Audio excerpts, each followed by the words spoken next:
Welcome to Luca and Miguel. Enjoy the video. In this video, I will explain how to file franchise tax in Texas. The Texas franchise tax is a privileged tax imposed on entities for the opportunity to do business in the state.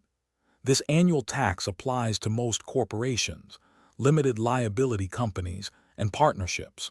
However, sole proprietorships and general partnerships are typically exempt from this specific tax obligation. Understanding these basics is your first step to compliance.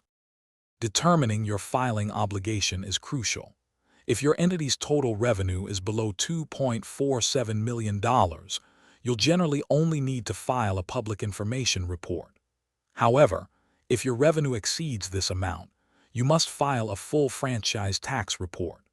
Remember, the annual due date for both the franchise tax report and the public information report is consistently May 15th. When it comes to calculating your tax, you have options.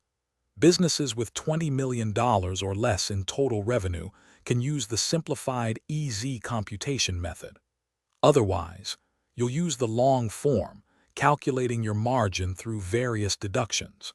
You can easily submit your report and make payments online using the Texas Comptroller's web file system, or choose to file by mail.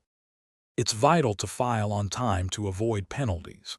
A late report incurs a $50 penalty, with additional 5% or 10% penalties on unpaid tax depending on the delay. Interest begins accruing 61 days after the due date.